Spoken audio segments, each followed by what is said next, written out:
Louvado seja o nome do Senhor.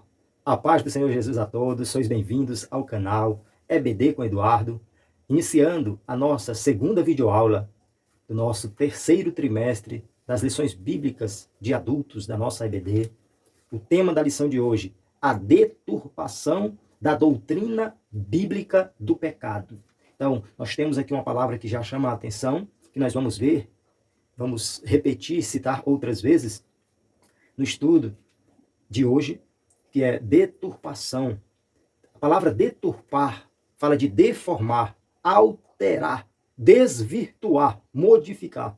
Então hoje nós vamos estudar sobre essa deformação, alteração, desvirtuação, essa ação que, através do maligno, do mal, da ação do inimigo, trabalha para alterar a doutrina bíblica do pecado. Em outras palavras, uma ação do sistema, e aí eu lembro da lição passada, do sistema da Babilônia, do sistema dominado por Satanás, do sistema maligno, que altera, que modifica o conceito, a ideia do que é errado, do que é pecado, do que é errar contra Deus. Então nós temos mais uma lição importantíssima, muito abençoadora. Nós estudamos na lição passada sobre a igreja diante do espírito da Babilônia. Nós estamos estudando um tema que a temática geral é a igreja de Cristo e o império do mal. E a lição de hoje nós vemos sobre a terrível ação do mal para deturpar a doutrina bíblica do pecado, para desvirtuar, para mudar o conceito, a ideia daquilo que é errado. Nós vemos já na parte introdutória da nossa lição que a queda do ser humano no Jardim do Éden transmitiu a todos os seres humanos a chamada natureza pecaminosa, natureza adâmica, ou seja, a inclinação a fazer o que é errado. Por isso, todo ser humano tem essa inclinação. E o pecado, ele é visto em dois aspectos. Nós podemos já citar de antemão aqui para nortearmos aquilo que vamos ver. Primeiro, o pecado herdado, que é essa inclinação natural a fazer o que é errado, é nascer já pela influência do pecado, porque nascemos com a natureza adâmica, herdamos a natureza pecaminosa de Adão, e tem o pecado herdado e o pecado praticado.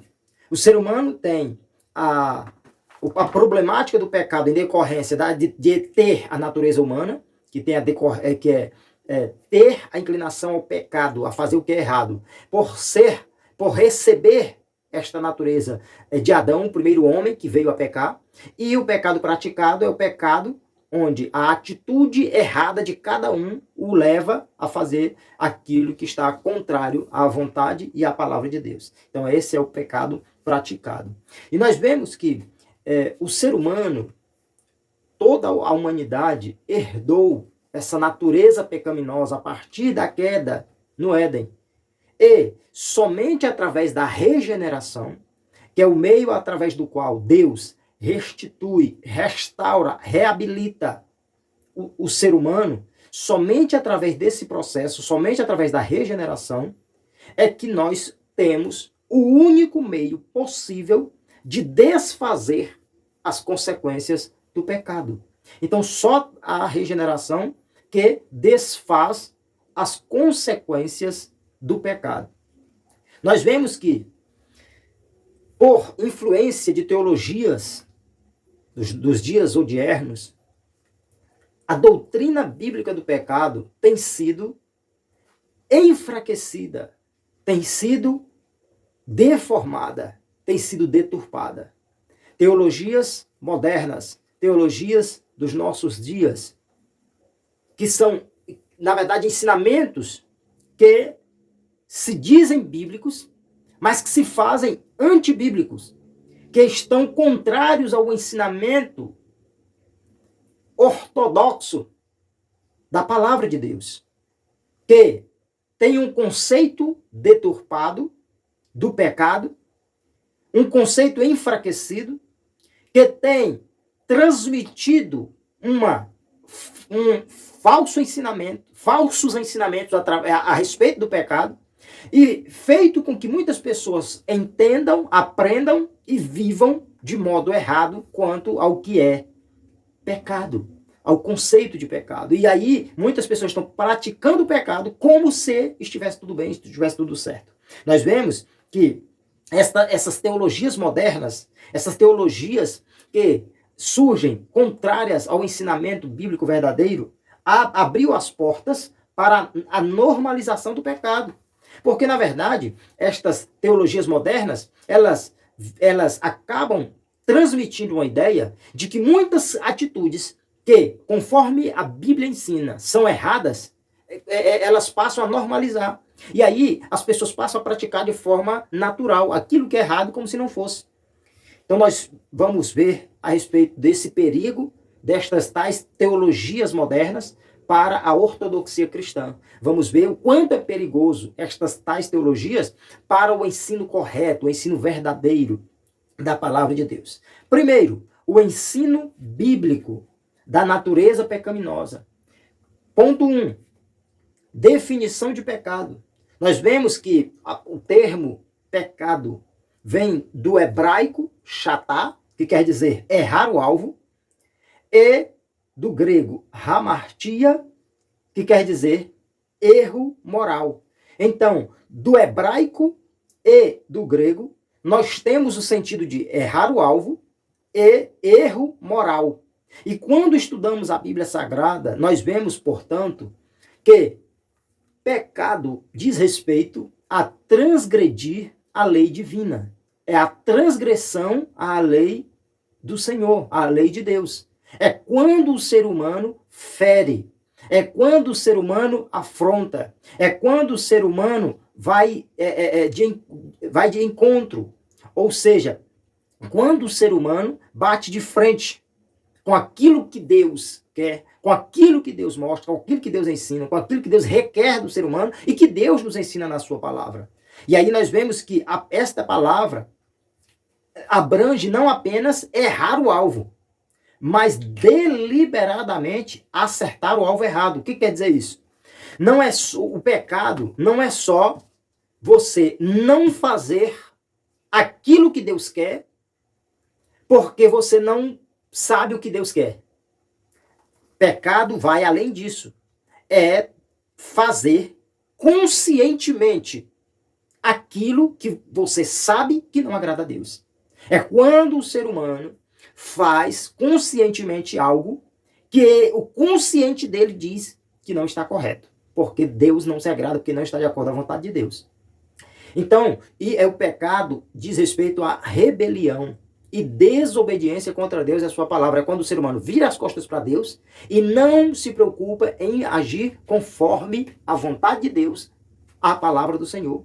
Então nós vemos que o pecado é o que nos distancia do Senhor. É o que afasta o ser humano de Deus.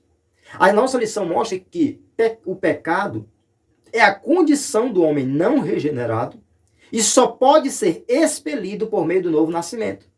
Então, a pessoa o ser humano que não foi regenerado,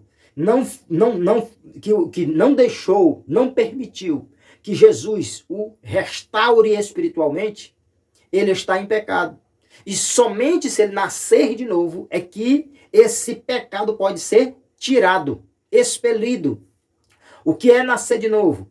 É você morrer para a velha vida e ter uma nova vida.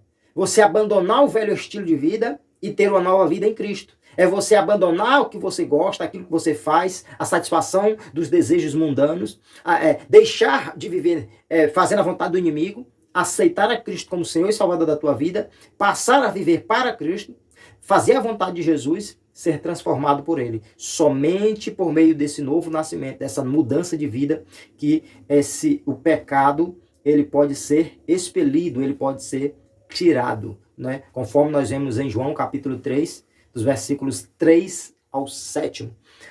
Então nós vemos que quando o ser humano passa pelo novo nascimento, quando o ser humano encontra-se com Jesus como Senhor e Salvador de sua vida, ele passa a reconciliar-se com Deus. Nós acabamos de citar que o pecado é o que afasta o ser humano de Deus, que distancia o ser humano de Deus. O pecado é uma barreira. Logo, o ser humano fica distante, sem comunhão.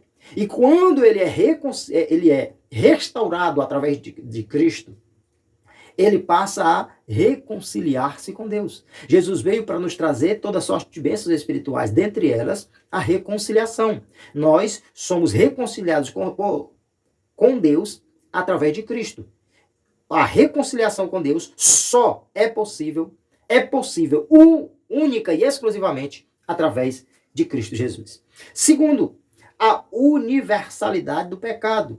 Nós vemos que Deus criou o ser humano em um estado de inocência, sem pecado. Deus criou o ser humano puro, santo, perfeito e também dotado de livre-arbítrio, conforme Eclesiastes 7:29, Gênesis 2:16, 17. Então, olha que maravilha. Deus criou o ser humano perfeito. Aí a nossa lição mostra que, infelizmente, o primeiro homem, Adão, escolheu, ele quis agir contra a vontade de Deus. Ou seja, desobedecer ao Senhor. E a queda de Adão, a queda do primeiro homem, corrompeu toda a humanidade, conforme Gênesis 3.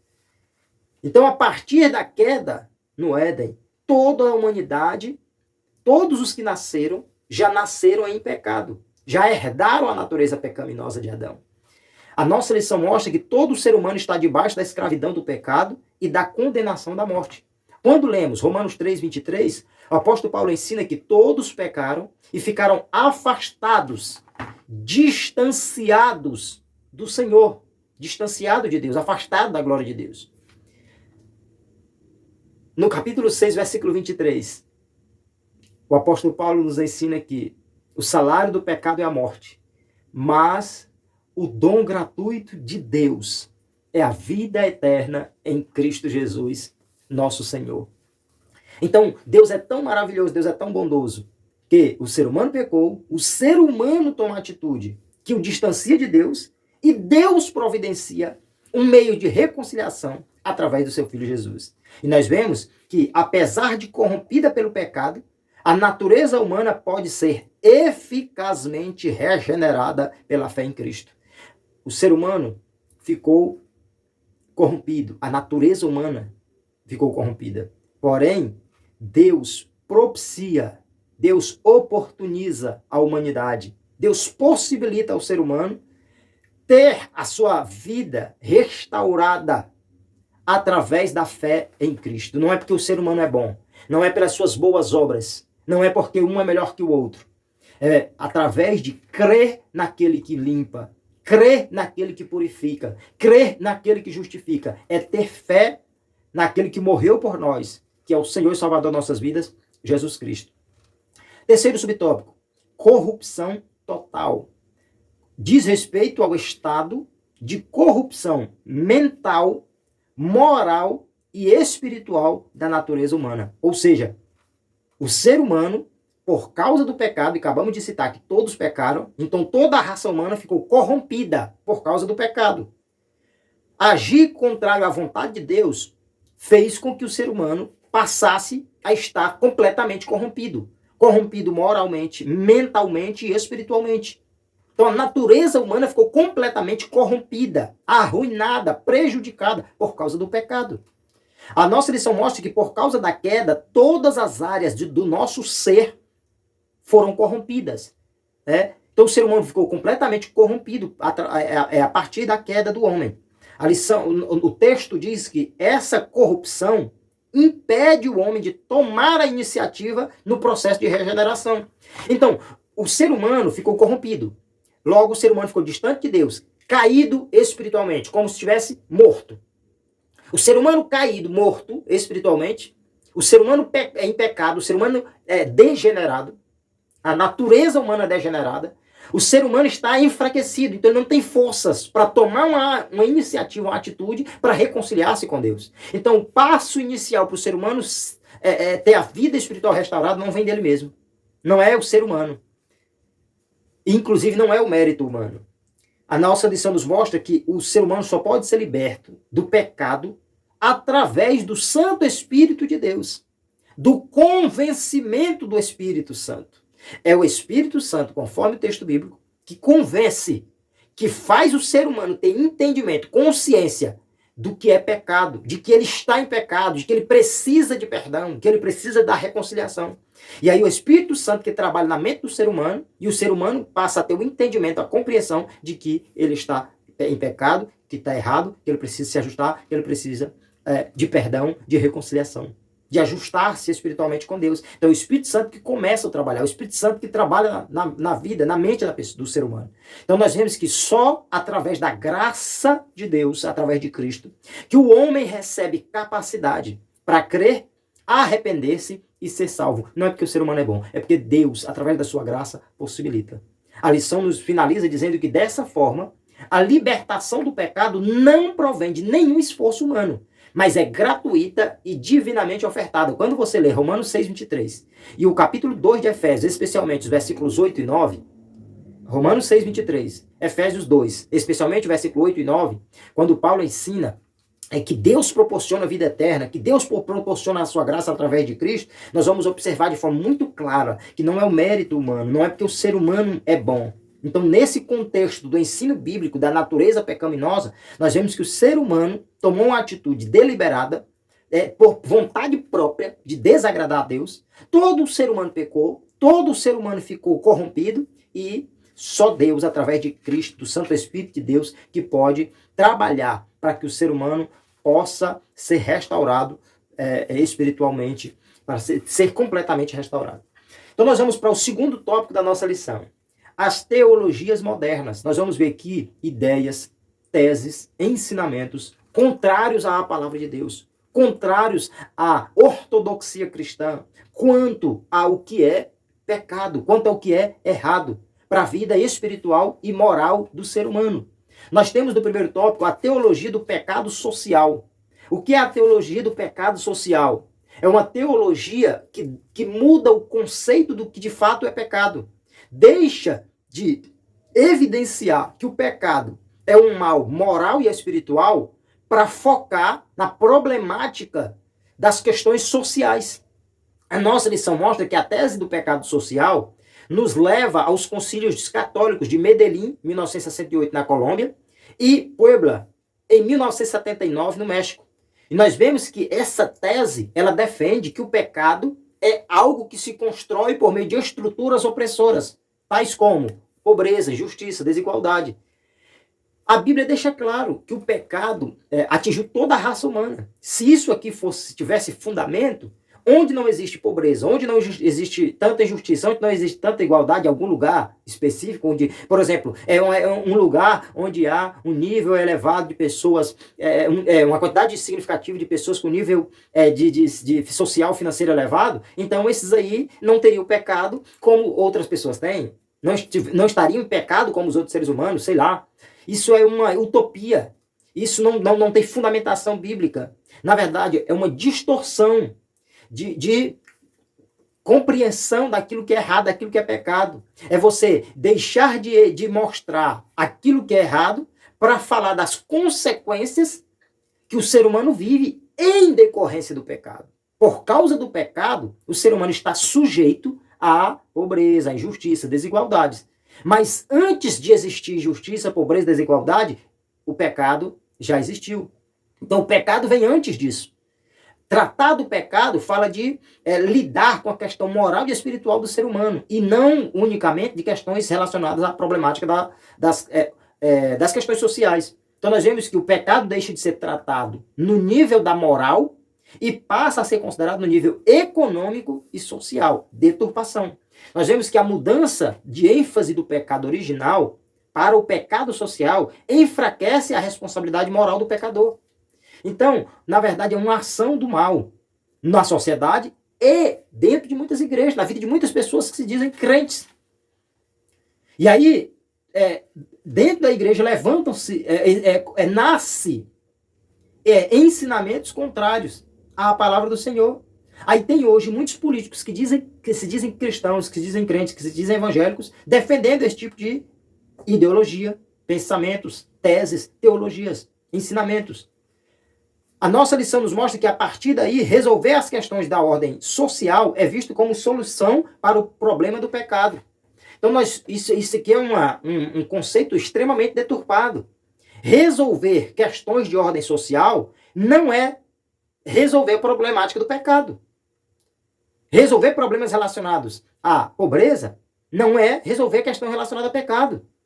Você pode resolver o problema da pobreza, sei lá, dentro do âmbito do pensamento de alguém, e continuar existindo ali o pecado. Você pode trabalhar a questão da justiça e o pecado permanecer, porque o pecado tem a ver com as questões morais e espiritual. Então nós vemos que é uma deturpação do ensino bíblico a respeito do pecado. Segundo, teologia da libertação. A teologia da libertação tem afinidade com as ideias socialistas de Karl Marx. Quando você olha para os ensinos de Karl Marx, nós vemos o sentido do socialismo em evidência, do comunismo em evidência. E nós vemos que estes ensinamentos buscam libertar o oprimido das estruturas opressoras da sociedade. E vemos que esse conceito, ele é trabalhado, influenciamento de muitas pessoas, muitos crentes. E muitos estão ensinando essa teologia da libertação como se tivesse fundamentação na palavra de Deus. A lição diz que o estudo teológico não deve estar centrado em doutrinas bíblicas para libertar o homem do pecado, mas na indignação social para libertar o homem da injustiça social, econômica e cultural. Então, o ser humano, essa teologia da libertação, ela não tem a preocupação de trabalhar para que o ser humano seja libertado do pecado em si.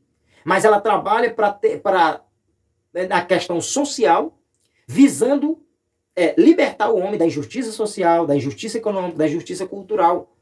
E aí a nossa lição evidencia que desse impulso surgem as teologias de cunho emancipatório, ou seja, aquelas teologias que querem libertar, que querem liberar o quê? A transexualidade, a homossexualidade. Por quê? Porque dentro do conceito da teologia da libertação, trabalha-se as questões sociais, econômicas, culturais. Aí não se leva em consideração que deturpar o gênero, deturpar a sexualidade é errado. Não se trabalha isso. De que mudar o conceito de ideologia, o conceito de gênero, mudar as questões relacionadas à sexualidade é errado. Não se trabalha isso. Não se considera errado isso. E aí acaba abrindo porta para defender-se a transexualidade, para se defender a homossexualidade, ou seja, para defender tipos de questões relacionadas à sexualidade que são uma afronta contra a palavra de Deus. Nós vemos ainda que o grande impacto destas influências é que a fé cristã é reduzida à militância política, socialista e marxista. As pautas sociais e progressistas são disfarçadas pela roupagem de evangelho, postas acima dos valores morais do reino de Deus. Então, são teologias que levam pessoas que dizem ser servas do Senhor a militar por causas socialistas, marxistas, e trabalhar em pautas progressistas, como vimos na lição passada, que visam desvirtuar os bons princípios, os bons valores, os princípios fundamentais, que visam desvirtuar o conceito daquilo que é certo, daquilo que é errado, que visam deturpar o sexo de acordo com a palavra de Deus, deturpar, por exemplo, o que é o verdadeiro conceito de família, a sacralidade da vida, ou seja, aquilo que é sacro, aquilo que é sagrado. Então, são pautas progressistas que se disfarçam de pela roupagem de evangelho, e aí acabam sendo colocadas acima dos valores morais do reino de Deus. Liberalismo teológico. É no liberalismo teológico que nasce, após a reforma protestante, onde a razão é colocada acima da revelação divina. E aqui eu abro um parêntese rapidinho. Nós temos que ter muito cuidado quando vamos estudar a Bíblia e queremos compreender e até transmitir aquilo que lemos, aquilo que vemos, pela lógica humana, pela razão humana. Nós temos que buscar, de fato, uma revelação divina, a direção de Deus, a iluminação do Santo Espírito de Deus, para entendermos a Bíblia e transmitirmos. Não é a lógica, não é a razão humana que deve prevalecer. É a direção de Deus, o dono do livro, o dono da palavra. Nós vemos que a inspiração da Bíblia, a inerrância da Bíblia, a infalibilidade da Bíblia, das Escrituras, acabam sendo questionadas através desse mal chamado liberalismo teológico. Que nós vemos que o liberalismo teológico é o método de abordagem da religião sob uma perspectiva crítica, racionalista e materialista. É olhar para a Bíblia, olhar para os ensinamentos da palavra de Deus de forma racional e materialista, na visão humana e das coisas materiais. Por isso a pessoa compreende, vive e ensina a Bíblia de forma errada. Nós vemos que troca-se a mensagem da salvação de arrependimento, confissão de pecados e mudança de caráter por uma visão progressista que enfatiza a transformação social pelo paradigma do marxismo. Ou seja, deixa-se de lado a necessidade de arrependimento, de confessar pecado, de mudar o caráter, por trabalhar-se uma mudança, uma transformação de conceitos, de vida, de atitudes. Aí, dentro desse contexto, ao invés de o ser humano compreender que ele tem que ter uma mudança de atitude, arrependimento dos seus pecados, procurar fazer a vontade de Deus, buscar uma direção divina, não. Eles querem trabalhar para quê? Ao invés de o ser humano entender que todo tipo de prática sexual fora daquilo que a Bíblia ensina é errado, eles querem dizer que deve se libertar do fundamentalismo,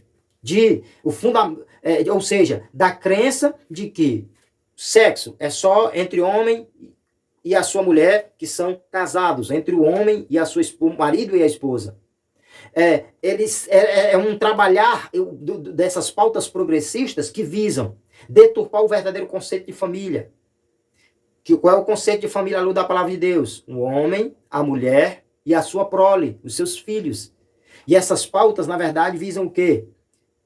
Ter essa visão progressista, essa visão de transformação, de mudança. Mudar o quê? Mudar aquilo que é correto, mudar aquilo que é bíblico, mudar aquilo que está de acordo com a ortodoxia cristã. Aquilo que é correto, aquilo que é verdadeiro. Então nós vemos que o pecado é relativizado, o ecumenismo religioso é propagado e toda a experiência espiritual é considerada válida. Por quê? Deturpa-se o que é pecado, aí todo tipo de religião, de conceito, denominação, doutrina, está tudo certo. Cada um tem a verdade. Então, é um trabalhar do inimigo, na verdade, e aí esse liberalismo teológico é a teologia da liberdade, de poder tudo, de que tudo está certo, que acaba deturpando conceitos e contribuindo terrivelmente para que pessoas vivam um falso evangelho, um falso cristianismo, um pseudos cristãos, pessoas que se dizem cristãos, mas não vivem como cristãos. Para nós finalizarmos, terceiro e último tópico, a normalização do pecado. Primeiro, crise ética e moral. A ética diz respeito aos valores que regulam a conduta. Ou seja, a ética são valores que dão norte para como devemos agir, proceder. A moral é a prática dessa conduta. A ética nos mostra o que devemos fazer, aquilo que devemos ser, e a moral é aquilo que somos, aquilo que fazemos, diz respeito à nossa conduta. E a obediência aos princípios bíblicos reflete o caráter de um cristão. Conforme Romanos 12, 2. Não vos conformeis com este mundo, mas transformai-vos pela renovação da vossa mente, para que vocês possam experimentar a boa, perfeita e agradável vontade de Deus. Então, obedecer à palavra de Deus, aquilo que a Bíblia ensina, aos seus princípios, faz com que mostra que alguém tem o caráter de Cristo. Passou por um processo de transformação espiritual verdadeiro. O conceito deturpado e relativizado do pecado resulta em desvio e falha de caráter. Por quê? Porque quando se transmite um ensino errado, deturpado, relativizado do que é pecado, acaba levando pessoas a agirem de forma errada. Acaba levando, tem como consequência o desvio, a falha de caráter. Pessoas que têm uma má formação espiritual acabam se tornando pseudo-cristãos. Então nós vemos que a sociedade deixa de ser eticamente sólida e se torna moralmente desajustada.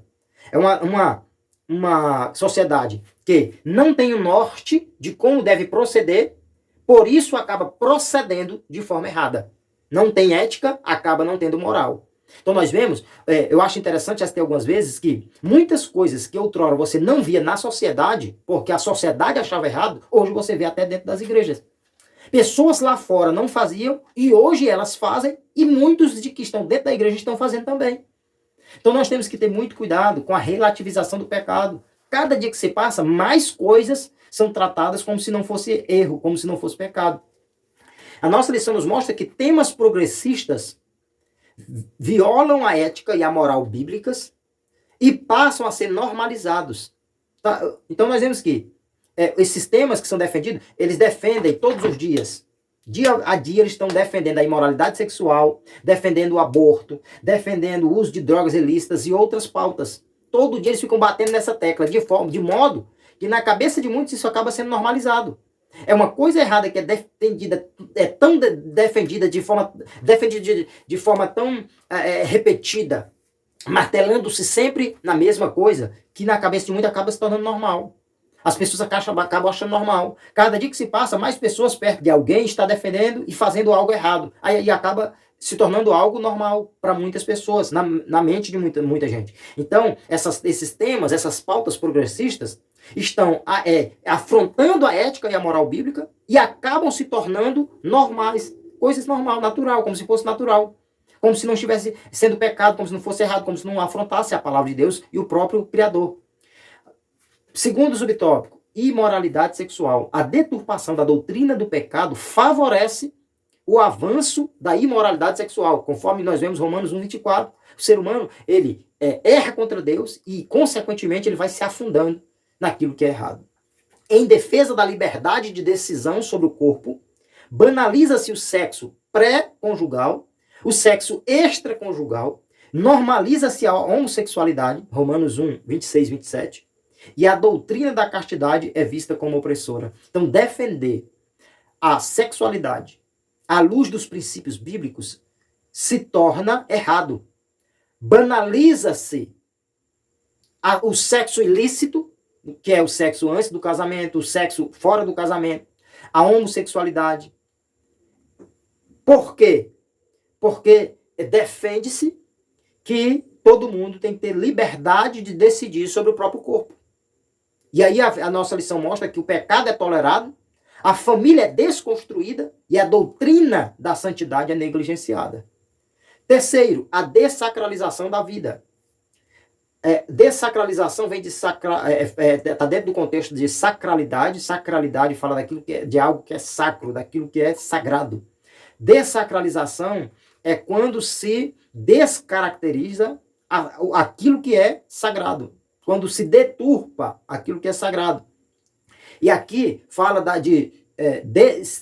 de se deturpar a sacralidade da vida. É de trabalhar-se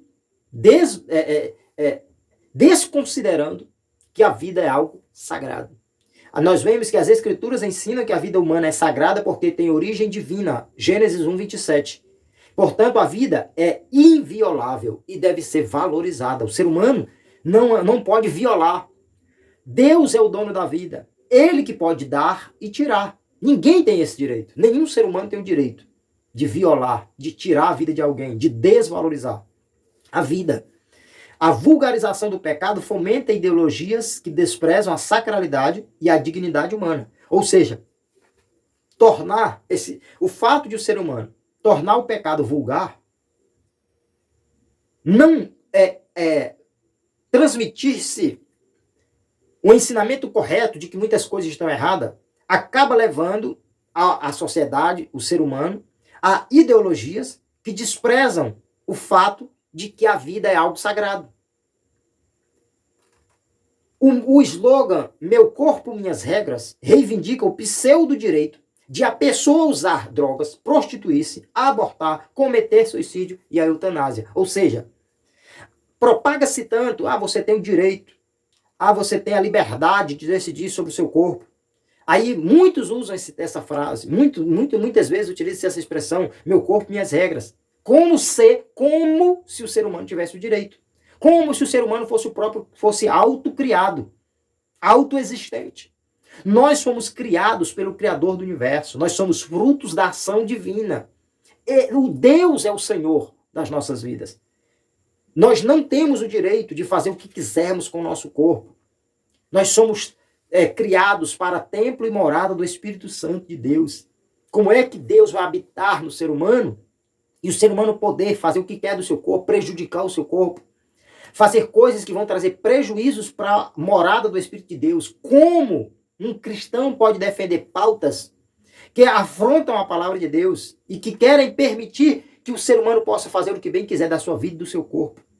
A criatura, de modo proposital, afronta a vontade do Criador, conforme Romanos 1, 25.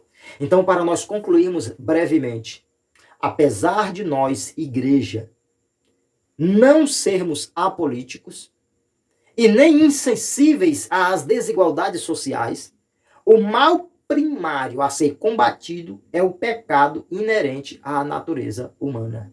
Então, nós somos igreja, mas ainda somos cidadãos terrenos. E nós nos preocupamos com as questões políticas, nós nos preocupamos com as questões sociais, nós nos preocupamos com as questões terrenas, humanas, materiais. Porém, a nossa primeira preocupação, o primeiro problema que nós cremos que deve ser resolvido, que deve ser trabalhado, que deve ser consertado, é o pecado, com que é esse prejuízo da natureza humana. O pecado que é inerente à natureza humana, que fere a sua moral, a sua vida espiritual. Aí depois de tratar a parte espiritual e moral, é que nós nos preocupamos, obviamente sim, com as questões sociais, econômicas, materiais. Que nós possamos continuar prezando pela palavra do Senhor, tendo um verdadeiro conceito daquilo que é errado, nos preocupando com o pecado, procurando fazer o que é certo, procurando fazer a vontade do Senhor. Continuarmos na escola bíblica dominical, aprendendo mais e mais. Que o Espírito de Deus nos ajude a melhor compreender a sua palavra.